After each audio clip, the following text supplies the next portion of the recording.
Hello 10th class. तो हम भारत में राष्ट्रवाद वाला चैप्टर कर रहे थे, तो ये उसकी नेक्स्ट वीडियो है। नमक यात्रा और सविनय अवज्ञा आंदोलन। तो जो ब्रिटिश सरकार जो होती है वो नमक पर जो है टैक्स लगा देती है।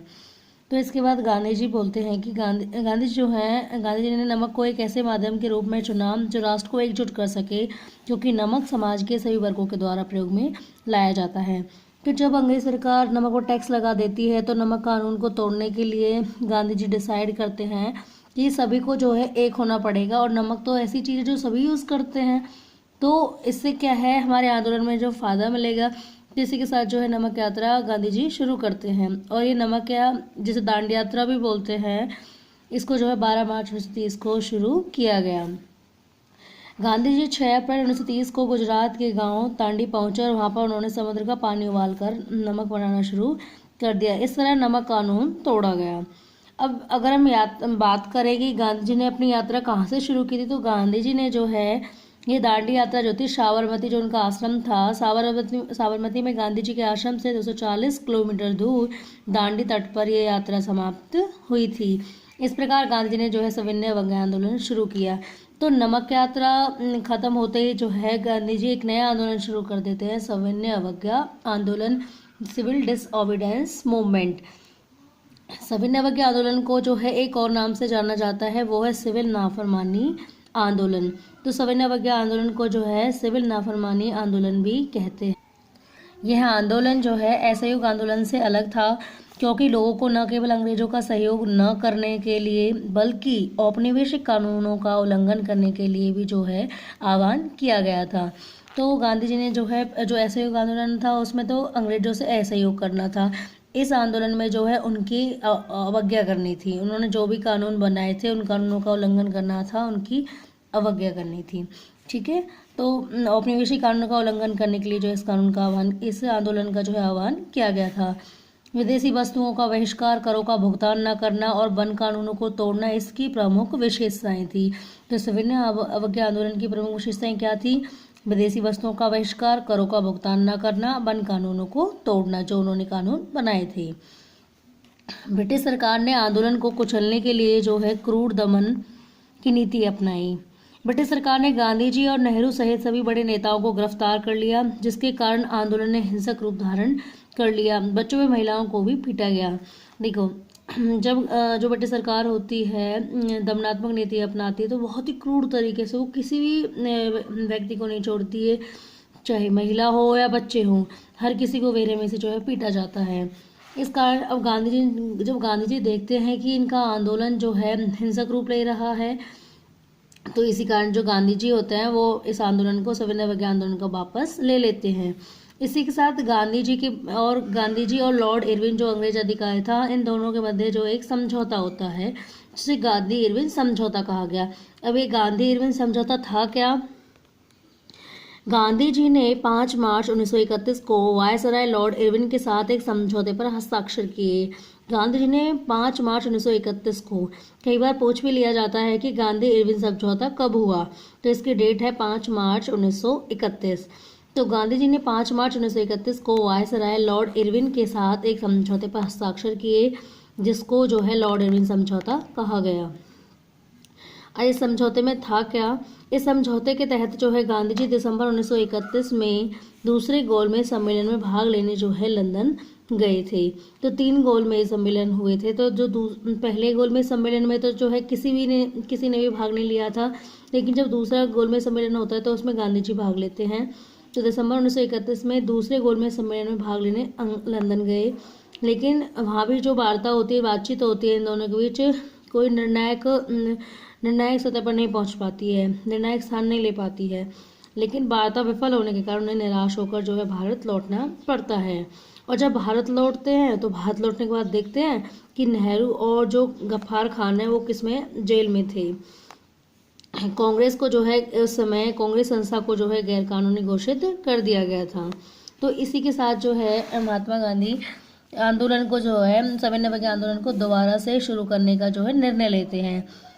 हालांकि यह जो आंदोलन होता है सविनय अवज्ञा आंदोलन 1934 तक आते आते जो है इसकी गति जो है और भी ज़्यादा मंद यानी कि धीमी पड़ने लगती है।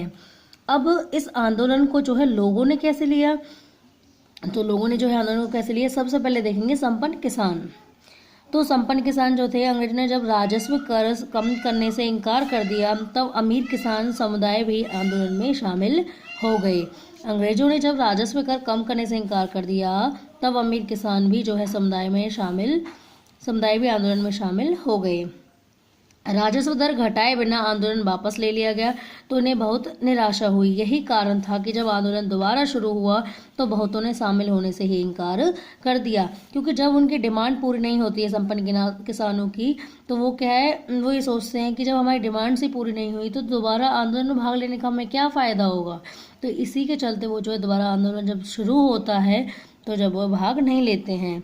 गरीब किसान चाहते थे कि उन्हें ज़मीन का भाड़ा जो है माफ़ कर दिया जाए। अमीर किसानों और जमींदारों की नाराजगी के वजह से कांग्रेस बाड़ा विरोधी आंदोलनों का समर्थन करने के लिए तैयार नहीं थी। और जब कांग्रेस इन गरीब किसानों का समर्थन नहीं कर रही थी, इन अमीर किसानों के अगेंस्ट, तो फिर जो है ये गरीब किसान भी जो है इस आंदोलन के समर्थन में नहीं आए। इसी तरह था व्यवसायी वर्ग। प्रथम विश्व युद्ध के बाद इनके मुनाफे में भारी कमी आई। जब तक प्रथम विश्व युद्ध चलता है तब तक तो भारत का जो व्यवसायी वर्ग होता है खूब समृद्धि प्राप्त करता है, खूब मुनाफा कमाता है। लेकिन जब प्रथम विश्व युद्ध समाप्त हो जाता है तो इनके मुनाफे में क्या आ जाती है, कमी आ जाती है। ये विदेशी वस्तुओं के आयात के खिलाफ सुरक्षा चाहते थे, क्योंकि जो भी वस्तुएं बाहर के देशों से आयात की जा रही थी ना, तो उन आयात की वजह से जो है इनका जो उत्पादन था वो ठप्प पड़ गया था, क्योंकि जो विदेशी वस्तुएं थी वो तो सस्ती होती थी, तो लोग क्या करते थे, उन सस्ती वस्तुओं को खरीदते थे। तो यही कारण था कि वे चाहते थे कि जो बाहर से जो आयात हो रहा है उसको थोड़ा कम कर दिया जाए, और या फिर उसके खिलाफ जो है सुरक्षा दी जाए। उग्रवादी गतिविधियों का प्रसार लंबे समय तक जो है व्यापारिक व्यवधानों की चिंता और युवा कांग्रेस के बीच जो है समाजवाद के बढ़ते प्रभाव ने इन्हें आंदोलन में शामिल नहीं होने के लिए जो है मजबूर किया। अब महिलाओं पर जो है इसका क्या असर पड़ता है। महिलाएं भी जुलूस का हिस्सा बनी। नमक कानून को तोड़ा, नमक बनाकर और शराब की दुकानों के सामने धरने में शामिल भी हुई। तो महिलाओं ने भी जो है इस आंदोलन में बढ़ चढ़कर भाग लिया था। कांग्रेस महिलाओं को संगठन के भीतर किसी भी प्रकार के महत्वपूर्ण पद देने के पक्ष में नहीं थी। तो कहीं ना कहीं जो है कांग्रेस में जो महिलाएं जो थी वो कांग्रेस में स्थान चाहती थी, कोई ना कोई महत्वपूर्ण पद चाहती थी, लेकिन कांग्रेस की जो सोच थी कहीं ना कहीं जो है रूढ़िवादी दिखाई दे रही थी। ठीक है, हालांकि कांग्रेस में कुछ महिलाएं भी निकल कर आती हैं, जैसे एनी बेसेंट होते हैं, सरोजिनी नायडू होते हैं, वो भी कांग्रेस का ही हिस्सा होते हैं। ठीक है, तो इसी के साथ जो है जहाँ ये आंदोलन जो है शुरुआत में बढ़ चढ़ कर फैलता है, लोग भाग लेते हैं, परंतु कहीं ना कहीं इस आंदोलन की कुछ सीमाएं होती हैं। वो सीमाएं क्या होती हैं? दलितों या अछूतों ने आंदोलन में सक्रिय रूप से भाग नहीं लिया। उन्होंने जो है सीटों के आरक्षण और अलग निर्वाचन क्षेत्रों की मांग की। तो सभी को पता है उस समय क्या है, कास्ट सिस्टम था, जाति व्यवस्था थी, तो छूत छात, अनटचेबिलिटी, यानी कि अनटचेबल्स जैसा बिहेव किया जाता था। जो अछूत लोग होते थे, अछूतों के साथ जो है बहुत ही गलत बिहेव किया जाता था। उनसे जो है जो सवर्ण जाति के जो लोग थे उनसे जो है बुरा बर्ताव करते थे। तो इन लोगों को जो है बुरा फील होता था, कई बार जो है शोषण का भी जो है सामना करना पड़ता था। तो यही कारण था कि दलितों ने जो है आंदोलन में भाग नहीं लिया और सीटों के आरक्षण और अलग से निर्वाचन क्षेत्रों की मांग की, क्योंकि उनका मानना था कि आंदोलन अगर वो करते भी हैं तो उनसे उनकी स्थिति पर क्या बदलाव होगा। वो तो जो है इस अछूत जीवन को पहले से भी जीते आए हैं और ये आंदोलन हो जाने के बाद भी जीते आएंगे। देश आज़ाद हो जाएगा पर हम इस व्यवस्था से कब आज़ाद होंगे। तो यही सोच के चलते जो है दलित जो है इस आंदोलन में भाग लेने से इनकार कर देते हैं। दलितों के नेता डॉक्टर भीमराव अंबेडकर ने 1930 में संस्था बनाई जिसका नाम दलित वर्ग एसोसिएशन रखा गया। तो डॉक्टर भीमराव अंबेडकर को जो है दलितों का मसीहा भी कहा जाता है, दलितों का नेता भी कहा जाता है। तो 1930 में जो है वो दलित वर्ग एसोसिएशन का निर्माण करते हैं। गांधी जी का डॉक्टर भीमराव अंबेडकर से काफ़ी विवाद हुआ है। हालांकि ये बात छुपी नहीं है किसी से भी कि गांधी जी का और डॉक्टर भीमराव अंबेडकर का, ये जो दोनों के जो विचार थे ना, एक दूसरे से कभी मैच नहीं करते थे। तो यही कारण भी था एक तरीके से उन दोनों के बीच असहमति होने का। इसी के साथ जो है गांधी जी और डॉक्टर अंबेडकर के बीच जो है 1932 में पूना पैक्ट पर सहमति बनती है। पूना पैक्ट का मतलब होता है समझौता। तो गांधी जी और डॉक्टर अंबेडकर के बीच 1932 में जो है पूना पैक्ट पर सहमति बनी। प्रांतीय और केंद्रीय परिषदों में आरक्षित सीटें दे दी गई। तो इन दोनों के बीच जो है रजामंदी हो जाती है, और जो है प्रांतीय यानी कि स्टेट लेवल पर और सेंट्रल लेवल दोनों की जो परिषदें होती है उन दोनों में जो है रिजर्वेशन दे दिया जाता है, आरक्षित सीटें दे दी जाती हैं। लेकिन मतदान जो है किस में करना, मतदान जो है सामान्य निर्वाचन क्षेत्रों में ही हुआ। तो इस तरीके से जो है पूना पैक्ट हो जाता है 1932 में। कई बार जो है इसकी डेट भी पूछ ली जाती है कि पूना पैक्ट क्या था, ये भी पूछ लिया जाता है कि पूना पैक्ट कब हुआ, ये भी पूछ लिया जाता है। तो पूना पैक्ट जो 1932 में हुआ। मुस्लिम लीग 1906, मुस्लिम लीग का गठन जो 1906 में किया गया था। तो मुस्लिम लीग के नेता मोहम्मद अली जिन्ना ने जो है केंद्रीय सभा में मुसलमानों के लिए भी आरक्षित सीटें चाहते थे। अब जो है जो मोहम्मद अली जिन्ना थे वो क्या चाहते थे, वो भी सीटें चाहते थे मुसलमानों के लिए, क्योंकि उनका मानना था कि मुसलमान अल्पसंख्यक हैं, अतः उन्हें अपने विकास के लिए क्या चाहिए, सीटें चाहिए। एक तो भारत जो था हिंदू बहुसंख्यक राष्ट्र था, तो इसलिए जो है वो अपने आप को अल्पसंख्यक महसूस करते थे। तो इसी के लिए वो चाहते थे कि अगर हमें सेफली रहना है तो हमें अपना जगह चाहिए, और जगह कब मिलेगी, जब हमारे पास आरक्षण होगा। तो मुस्लिम लीग जो कि 1906 में गठित की गई थी, उसके नेता मोहम्मद अली जिन्ना ने जो है केंद्रीय सभा में मुसलमानों के लिए आरक्षित सीटें चाहते थे। मुसलमानों के एक बड़े हिस्से ने सविनय अवज्ञा आंदोलन में हिस्सा नहीं लिया, तो उन्होंने भी यही सोच करके जो है हिस्सा नहीं लिया।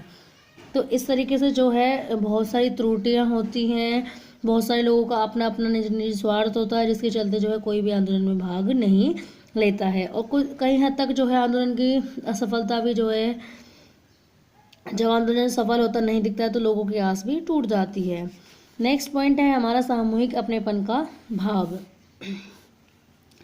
सामूहिक अपनेपन का भाव। सामूहिक अपनेपन की भावना आंशिक रूप से संयुक्त संघर्षों के चलते पैदा हुई थी। सामूहिक अपनेपन की भावना आंशिक रूप से संयुक्त संघर्षों के चलते पैदा हुई थी। इतिहास और साहित्य, लोक कथाएं व गीत, इतिहास और साहित्य, लोक कथाएं व गीत, चित्र और प्रतीक सभी ने राष्ट्रवाद को साकार करने में अपना अपना योगदान दिया।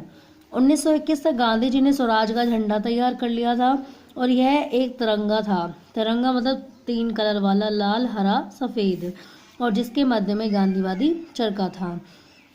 तो 1921 के टाइम में हमारा जो झंडा था, तिरंगा जो झंडा था हमारा, वो कैसा था, कलर तो वही थे जो आज है, बस जो बीच में जो आज जो तीलियां हैं वो पहले क्या हुआ करती थी, गांधी जी का चरखा हुआ करती थी उस जगह, ठीक है। और भारत की पहचान जो है भारत माता की छवि का रूप लेने लगी। देखो यहाँ भी हमने जो भारत राष्ट्र को जो है किसके रूप में चित्रित किया है, कि नारी के रूप में चित्रित किया है।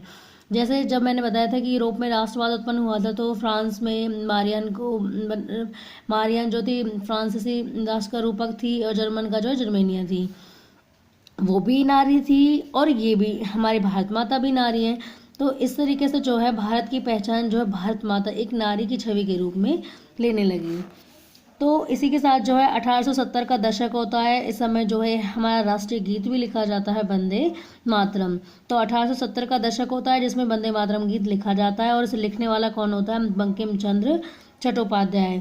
देखो बंकिम चंद्र चटर्जी भी है, और उन्हीं को जो है बंकिम चंद्र चट्टोपाध्याय भी कहते हैं। तो चटर्जी और चट्टोपाध्याय कंफ्यूज होने की जरूरत नहीं है, दोनों एक ही हैं।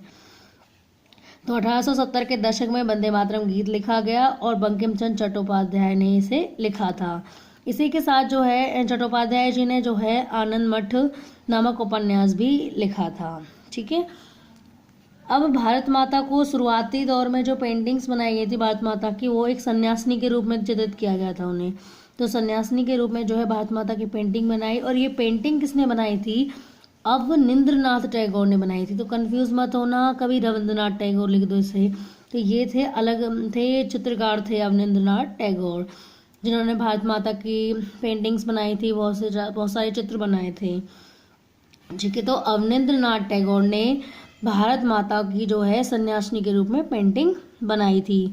और बाद में जो है अपने इतिहास को जो है याद रखने के लिए, उसे यादगार बनाए रखने के लिए जो है जो भाटसारण जो होते हैं उनके द्वारा जो लोक गाथाओं को सुनाया गया। जगह जगह जगह जो है जाकर एक स्थान से दूसरे स्थान पर जाकर के नई नई स्टोरीज बना करके, नए नए गीत बना करके देशभक्ति के जो है इन्होंने सुनाए। तो इस तरीके से लोगों के अंदर जो है सामूहिक अपनेपन का भाव उत्पन्न हुआ। तो हमारा जो है ये जो चैप्टर था भारत में राष्ट्रवाद अब कंप्लीट हो चुका है। सो प्लीज़ स्टूडेंट्स ज़रूर देखें वीडियोस को, लाइक शेयर और चैनल को सब्सक्राइब जरूर करें। वीडियोस देखने के लिए थैंक यू सो मच।